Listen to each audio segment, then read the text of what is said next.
Quem eram os povos nativos dessa região que os portugueses se depararam ao chegar aqui?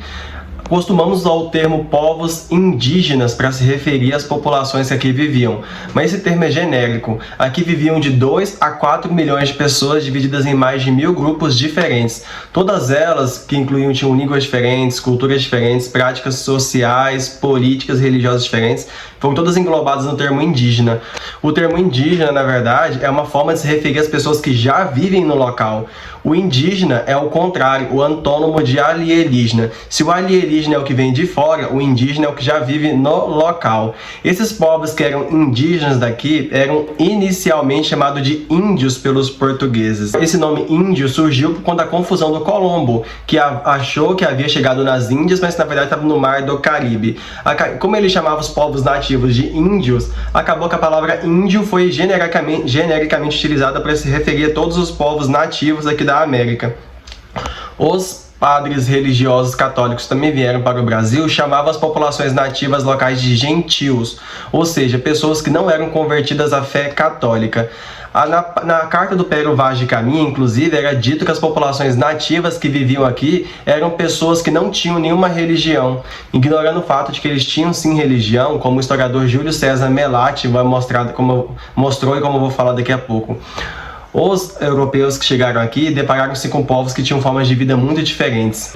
E ao avaliarem o modo de vida dos indígenas com o seu olhar e o seu modo de vida, julgaram-se ser superiores aos indígenas. Chamamos de eurocentrismo a ideia de que a Europa é o centro da história mundial e o centro do mundo, e de olhar eurocêntrico, aquele que mede as outras formas de viver do mundo de acordo com a régua e com os olhos dos europeus, e que enxergam como inferiores às demais culturas que não são iguais aos dos europeus. As populações nativas que aqui viviam não se vestiam, não falavam e não comiam e não trabalhavam iguais aos portugueses e espanhóis. Os portugueses e espanhóis, enxergando eles a partir do seu ponto de vista, os enxergavam como inferiores, o que vai justificar várias práticas, como a escravidão, utilizada para civilizar povos que na concepção deles seriam incivilizados, de acordo com o ponto de vista deles. Também vai justificar, entre aspas, as ações dos padres jesuítas aqui na América do Sul, que vão construir várias cidades e aldeamentos com o objetivo de controlar o trabalho dos indígenas e de catequizá-los, de convertê-los à fé católica. Os europeus afirmavam que os indígenas não tinham religião, embora tivessem vários deuses, como por exemplo Tupã. Eles também diziam que os indígenas não conheciam, por exemplo, o ato de lavrar a terra, porque a grande maioria dos indígenas dedicava-se mais à atividade de caça e coleta, ou seja, a caça de animais, peixes, de gêneros alimentícios extraídos da floresta, mas eles faziam sim agricultura. Os indígenas praticavam, por exemplo, a coivara, a queimada de algumas áreas de floresta para limpar a área e para a plantação, por exemplo, da mandioca, que era um gênero alimentício aqui do Brasil, que vai se disseminar pela Europa depois. Eles também cultivavam banana, milho, abóbora, batata doce, inhame. Geralmente, embora os homens derrubassem a floresta, as mulheres é quem cultivavam a terra. Os homens também participavam da caça e da coleta. Existia assim uma espécie de divisão social do trabalho aqui no Brasil, assim como existiam divisões sociais do trabalho em várias partes do mundo. Eram apenas diferentes daquelas dos europeus. Muitos povos indígenas que viviam aqui eram inclusive politeístas, ou seja, acreditavam em vários deuses. Inclusive, nas tribos indígenas que professavam a língua do tronco tupi, existia crença no Tupã, que era um deus associado, por exemplo, aos raios. Uma das práticas dos jesuítas que vieram para o Brasil para converter os povos indígenas que estavam aqui era associar suas divindades, por exemplo, à Bíblia cristã trazida da Europa. Tupã, que era um deus que não tinha grande importância para os indígenas do tronco tupi e que às vezes inclusive era visto como um deus maléfico, ao ser associado ao Deus cristão da Bíblia, foi elevado à categoria de Deus central, dos tupis, e sua imagem passou a ser pouco a pouco associada à imagem do Deus cristão, num processo de aculturação, ou seja, de transformação da cultura indígena, de substituição dos elementos da cultura indígena pela cultura dos europeus. Quem fez esse processo principal foram os padres que vieram para o Brasil junto com os colonos portugueses. Dentre eles, os padres que pertenciam às diversas ordens religiosas, como os padres jesuítas da Companhia de Jesus, mas também vieram para cá os carmelitas e outras ordens religiosas. Estima-se em 2 milhões a 4 milhões o número de pessoas que viviam aqui no Brasil, divididos em mais de 1000 grupos diferentes. No litoral brasileiro, existiam os Tupi-Guaranis, por exemplo. Embora tivessem uma língua diferente, eram divididos em vários grupos, como os Tupinambás, que estavam no litoral da Bahia e no Rio de Janeiro, tinham os Potiguás e Caetés no Nordeste, e no Rio Grande do Sul você encontraria os Guaranis, os Aimorés no Espírito Santo, os Goitacás no Rio de Janeiro, os Guainás em São Paulo, por exemplo, não falavam, por exemplo, a língua do tronco tupi, assim como os Chavantes e Botocudos. Inicialmente, os primeiros contatos entre os portugueses e os nativos e os indígenas aqui do Brasil eram amistosos, mas isso vai mudar quando os portugueses que vão se instalando progressivamente no litoral vão tendo o interesse em utilizar a mão de obra dos indígenas de forma escrava, e na medida que os padres jesuítas vão tentar convertê-los ao cristianismo. Existe um estudo muito bom da historiadora Maria Regina Celestino de Almeida chamado Catequese, Aldeamento e Missionação, em que ela fala que a colonização portuguesa do Brasil não foi um empreendimento só econômico, com o objetivo de explorar essas terras para enriquecer comerciantes e o tesouro público português. É também um empreendimento político e religioso. Obviamente que ela fala que entender esse empreendimento como um empreendimento religioso não é subestimar sua faceta política e econômica. Num primeiro momento, quando os portugueses estavam mais interessados em chegar às Índias e tinham pouco interesse no Brasil, apenas o nosso litoral era conhecido, o litoral da Bahia, Rio de Janeiro, Espírito Santo e do Nordeste. E a primeira forma de exploração econômica dessas terras encontradas foi a exploração do pau-brasil, que além de ter uma madeira de qualidade utilizada na construção de móveis, por exemplo, dentro das toras dele também existia um corante utilizado na pigmentação de roupas na Europa. De 1501 a 1511, o rei de Portugal, Dom Manuel, deu ao comerciante Fernando de Noronha o monopólio da extração de pau-brasil aqui no Brasil e de revenda dessa madeira e dessa tintura na Europa. O que se deu, inclusive, através da associação de indígenas locais e dos primeiros comerciantes portugueses que vieram para cá. Depois de 1511, qualquer português que viesse para cá poderia explorar o pau-brasil e revendê-lo na Europa, desde que pagasse um imposto ao rei de Portugal, o quinto, correspondente a 20% dos seus lucros. Inicialmente, os portugueses que vinham para cá se associavam aos indígenas, ou seja, pagavam aos indígenas para extrair as toras de pau-brasil e armazenar para que eles pudessem levar para a Europa. Como esses povos indígenas não trabalhavam com dinheiro e não conheciam a ideia do dinheiro, realizava-se uma outra forma de pagamento conhecida como escambo, que era a troca com os indígenas de objetos que interessavam a eles, como machados, por exemplo, espelhos, outras ferramentas, coisas que eles utilizavam no seu cotidiano. Geralmente, as toras de pau-brasil eram armazenadas nas feitorias, que eram instalações rústicas construídas pelos portugueses no litoral do Brasil e no qual eles vinham depois para buscar isso. Obviamente que os outros europeus, como holandeses, franceses e ingleses, não aceitavam esse monopólio entre portugueses e espanhóis da exploração. E era muito comum que embarcações francesas, dos chamados piratas ou corsários, atacassem embarcações portuguesas e espanholas em alto mar para roubar as mercadorias trazidas da América e para revender na Europa. Dizem até que algumas dessas atividades de pirataria eram encorajadas pelos próprios reis desses países, pelo rei da França e pelo rei da Inglaterra, que não aceitavam que Portugal e Espanha tivessem o monopólio da exploração da América e de algumas regiões na Ásia. Agora, a ocupação efetiva do território do litoral do Brasil vai se dar 3 décadas após a chegada dos portugueses aqui, a partir de 1530. O Caio Prado Júnior, em História Econômica do Brasil, que inclusive é uma das maiores obras de interpretação econômica do Brasil, fala que durante as primeiras décadas, os portugueses apenas arranhavam o litoral brasileiro como se fossem caranguejos. E é somente a partir de 1530 que começa efetivamente a posse do território brasileiro. A partir de 1530, o rei de Portugal, Dom João III, manda para cá um nobre e militar chamado Martim Afonso Souza, instituído pelo rei de amplos poderes judiciais para controlar a região em que ele chegasse. Martim Afonso Souza ele é enviado para a região meridional das possessões portuguesas, na região que hoje em dia nós chamamos de estado de São Paulo. Chegando aqui, galera, o Martim Afonso Souza funda a cidade de São Vicente, o primeiro núcleo de povoamento português aqui na América Portuguesa, região que hoje em dia nós conhecemos como Brasil. O Robert Allen, professor de História Econômica da Universidade de Oxford, ele fala que As grandes navegações empreendidas por Colombo, Magalhães e os outros grandes exploradores vão gerar a primeira grande globalização da história, que se inicia nas décadas finais do século XV. Como assim a primeira grande globalização? A globalização basicamente é a conexão das várias partes do mundo, né? Por exemplo, através das grandes navegações houve novas formas de conexão.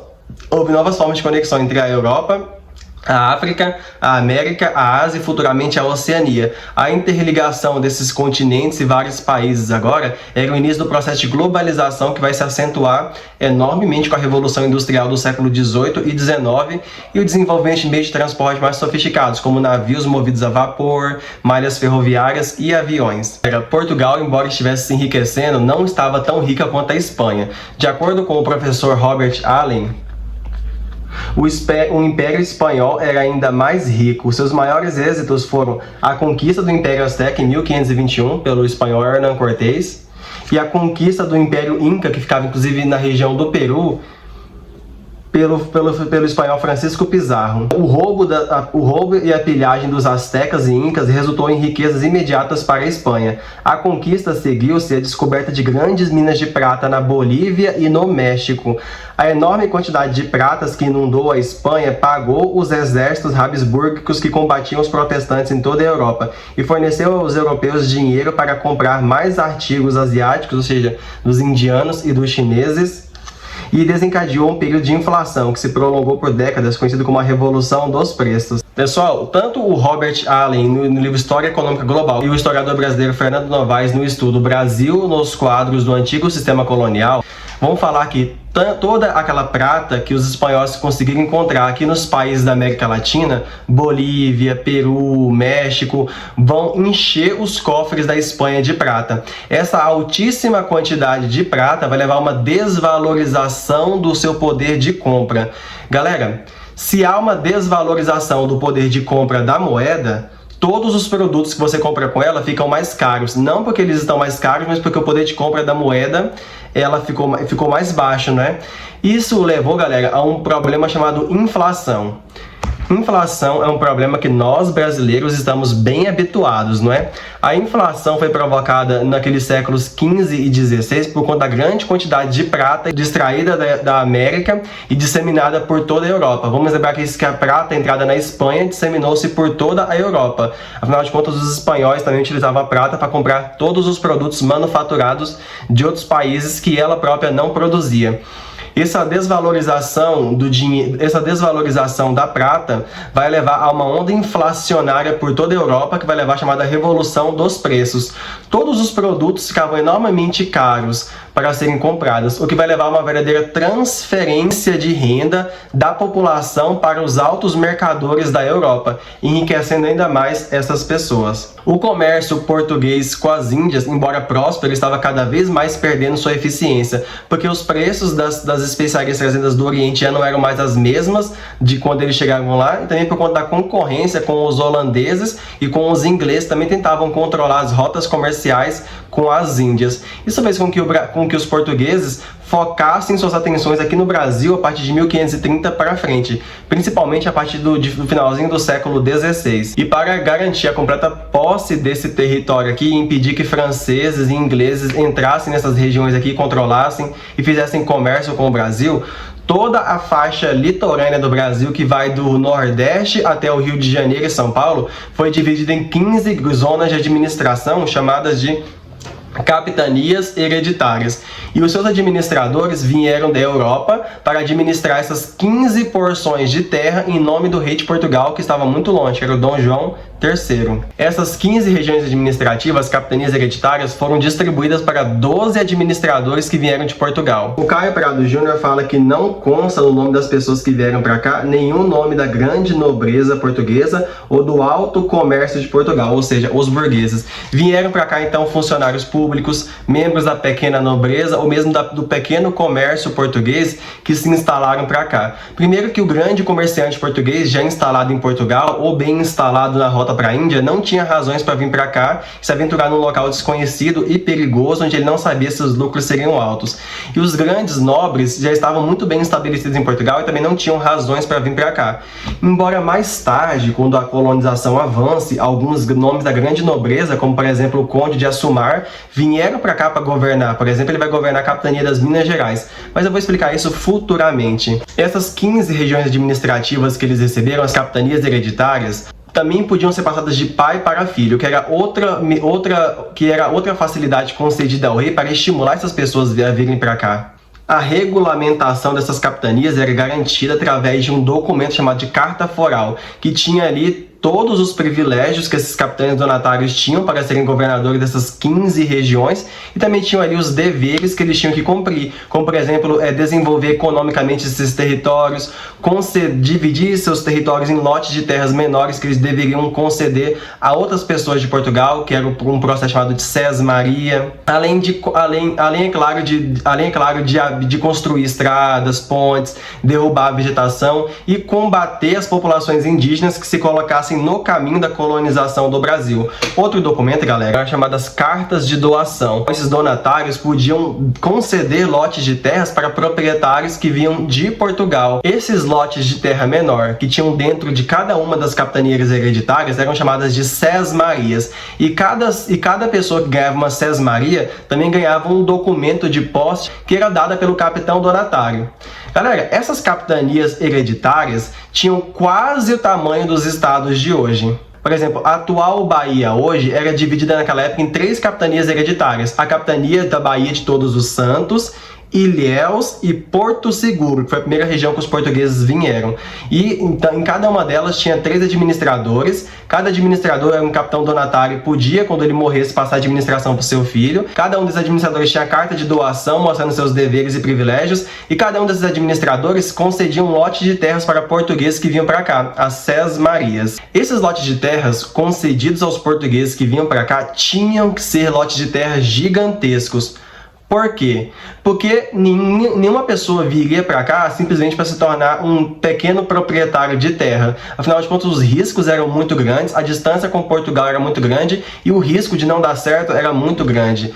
Para trazer pessoas para cá e garantir a posse de Portugal, a posse política do rei de Portugal, tinha que ser um negócio lucrativo. E esse negócio só seria lucrativo se fosse feito em grande escala. Surgiu então, galera, a figura do latifúndio. O que é latifúndio? A grande propriedade rural que começa no período colonial e que vai marcar a história do Brasil para sempre. Inclusive, galera, uma das configurações do Brasil no tempo presente é justamente a presença do latifúndio, que é a grande propriedade rural, a grande fazenda, comandada por uma pessoa, que costuma ser o latifundiário, o grande fazendeiro ou a sua família e os seus descendentes, sendo inclusive muitos latifundiários brasileiros atualmente herdeiros desses primeiros portugueses que criaram colônias nesse momento.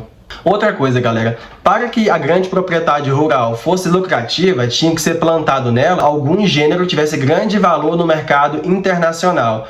Outra característica da colônia que vai marcar a história do Brasil para sempre era o fato de que ela se originava para o comércio exterior. Os gêneros escolhidos para serem cultivados no Brasil não eram escolhidos para serem vendidos, não eram produzidos para serem vendidos internamente dentro do Brasil para os colonos. Todos eles tinham como orientação o mercado internacional. Os portugueses que se instalavam aqui, galera, eles tinham como objetivo exportar esses produtos para o mercado internacional. Então foi escolhido um gênero de grande consumo no mercado internacional, o açúcar. A perspectiva principal do negócio está na cultura da cana-de-açúcar. Tratava-se de um produto de grande valor comercial na Europa. Forneciam-no, mas em pequena quantidade, a Sicília, que está na Itália, né? As ilhas do Atlântico, ocupadas e exploradas pelos portugueses, Madeira, Cabo Verde, que eu falei agorinha, né? E o Oriente, de onde chegavam por intermédio dos árabes e dos traficantes italianos do Mediterrâneo. O açúcar era tão escasso e valia tanto no mercado internacional que às vezes ele era presente de luxo dado de umas famílias para as outras. Para vocês terem uma ideia, galera, do quanto que o açúcar era vendido no mundo, no século... Tem um trecho aqui desse livro aqui, História Econômica Global, do Robert C. Allen, em que ele fala que na Inglaterra do século XVIII, pessoal, vejam bem, 200 anos depois do início da plantação de cana-de-açúcar no Brasil, o açúcar ainda era algo que algumas famílias consumiam junto com trigo, carne e cerveja apenas quando elas estavam em épocas de prosperidade econômica. Se, por exemplo, as rendas da família caíssem, eles tiravam os filhos das escolas, paravam de consumir carne, açúcar e outros produtos assim. Outra coisa, a experiência nas ilhas Madeira e Açores fizeram com que os portugueses soubessem que regiões de clima tropical eram ideais para a plantação de cana-de-açúcar. O clima tropical do Nordeste no Brasil em específico, onde predominava um clima tropical, úmido e onde o solo com características de massapê eram ideais para a plantação de cana-de-açúcar. A cana-de-açúcar havia se afeiçoado muito bem ao litoral do Brasil. O clima do litoral do Nordeste, ou seja, aquelas faixas de terra que estavam coladas no oceano, da região chamada Zona da Mata, de clima tropical, quente, úmido e com um solo cheio de nutrientes ideais, solo massapê, que é a terra preta, com minerais ideais para plantações, foi ideal para a plantação de cana-de-açúcar. E todo o litoral nordestino vai ser convertido em gigantescos lotes de terra destinados à plantação da cana-de-açúcar. Esse modelo, galera, de gigantescas propriedades rurais latifundiárias, onde você planta um único gênero de plantação, que é o que a gente chama de monocultura. Mono vem de um, e a cultura é daquilo que você planta, né? Monocultura é uma só plantação, é chamada de plantation. O plantation é uma das expressões do mercantilismo, gigantescas propriedades rurais, onde se planta um único gênero, né? Como cana-de-açúcar, ou então algodão, futuramente café, geralmente com destino ao comércio internacional, para ser revendido no comércio internacional, geralmente a preços lucrativos. Esse modelo de plantation, ele predominou não só aqui no litoral nordeste do Brasil, mas também no sul dos Estados Unidos, onde também vão existir grandes plantações rurais em várias partes dos nossos países vizinhos aqui na América Latina. Em cada uma dessas grandes plantações de cana-de-açúcar existia uma unidade de produção chamada de engenho, que tinha algumas máquinas rudimentares que convertiam a cana-de-açúcar extraída no açúcar, que era o principal produto de exportação, mas também alguns subgêneros, como por exemplo, como rapadura e também a aguardente, que era, por exemplo, a cachaça, um subproduto da cana que também era vendido. Nas propriedades rurais também existia um local chamado Casa Grande, que era uma mansão geralmente, onde moravam os proprietários da terra, geralmente portugueses, e a sua família. Também existia a capela, que era o local onde se fazia as orações de manhã, já que era uma sociedade católica. Também existia a senzala. A senzala era um casarão que geralmente existia na propriedade rural, onde se alojavam muitos e muitos escravos que dormiam, comiam e viviam em condições precárias. Por viverem amontoados uns com os outros, a coisa mais comum do mundo era a disseminação, por exemplo, de doenças que às vezes encurtavam a vida dos escravos. Galera, muitos desses fazendeiros que vinham para cá, eles não tinham muitas condições de instalar aqui. Para você vir para o Brasil, você tinha que pagar os custos do transporte, você tinha que ter dinheiro para a plantação da cana-de-açúcar, para comprar máquinas dos engenhos e para comprar escravos, que eram quem trabalhavam nas propriedades rurais. E muitos desses fazendeiros que não eram membros da alta nobreza ou da pequena burguesia não tinham essas condições todas. Nesse momento, galera, vai entrar a função dos banqueiros holandeses. Muitos desses portugueses que vieram para cá para ocupar essas terras, Sesmarias, fizeram empréstimos com banqueiros holandeses e judeus por toda a Europa, a juros, né, para poderem comprar suas instalações aqui no Brasil. Então, geralmente, os primeiros lucros da produção açucareira eram destinados a pagar os empréstimos instituídos com os banqueiros holandeses e judeus. Os holandeses, então, estão dessa maneira intimamente ligados aos primeiros momentos da colonização do Brasil, já que eles eram parceiros desses produtores rurais portugueses e concediam a eles linhas de crédito e empréstimos para as plantações que eles tinham aqui. Outra coisa, galera, é que a política econômica mercantilista, ela também instituiu o chamado Pacto Colonial, ou exclusivo colonial ou exclusivo comercial. Como assim? Portugal ajudou esses fazendeiros a chegarem até aqui, mas eles tinham que se comprometer a fazer comércio somente com Portugal. O que acontecia então, galera? Todo o açúcar produzido no Brasil era revendido aos comerciantes de Portugal a preços não eram tão baixos assim, igual apontam alguns livros didáticos do ensino médio e do Enem vestibulares, porque se fossem muito baixos, a produção seria antieconômica e nenhum desses fazendeiros viriam para o Brasil. Então eles revendiam para esses portugueses instalados no Brasil. E futuramente os portugueses nascidos em solo brasileiro tinham o compromisso de vender seus produtos apenas para os comerciantes de Portugal, a preços que eram relativamente baixos se comparados aos preços que o açúcar alcançava no mercado internacional. Esses comerciantes portugueses que estavam instalados em Portugal, eram eles que revendiam esse açúcar para a Europa, para os comerciantes ingleses, holandeses. Inclusive, muito açúcar extraído no Brasil era revendido em praças holandesas, por exemplo. Então, de forma que Portugal era um intermediário que recebia esse produto de forma mais barata e o revendia de forma mais cara, através do princípio mercantilista do exclusivo comercial e da balança comercial favorável. O que é uma balança comercial favorável? É o princípio de que Portugal e seus comerciantes compram esses produtos mais baratos, ou seja, pagam pouco dinheiro e o revendem mais caro em outras regiões do mundo, obtendo um lucro muito maior do que aquele que eles gastaram, tendo assim uma balança comercial favorável. Todo país atualmente tem uma balança comercial que registra a quantidade de importações e exportações dos países. Todos os países têm saldo da conta corrente de balanço de pagamentos, termos de troca, são termos da economia, mas que já existiam naquela época também. Esses produtos que a metrópole produzia, então, eram bens primários destinados ao comércio internacional. Nasce daí, galera, elementos que são persistentes na economia brasileira hoje em dia. A grande propriedade fundiária concentrada na mão de poucas pessoas e a produção de gêneros primários, geralmente com destino ao comércio internacional. Hoje em dia o Brasil produz carnes, gêneros agrícolas, minerais, animais, soja, minério de ferro, que são gêneros primários e, em muitos casos, revendidos para o comércio internacional. Às vezes esses bens primários são convertidos em bens tecnológicos, são revendidos para o Brasil a preços mais altos. A origem desse problema começa onde? Na colônia, então.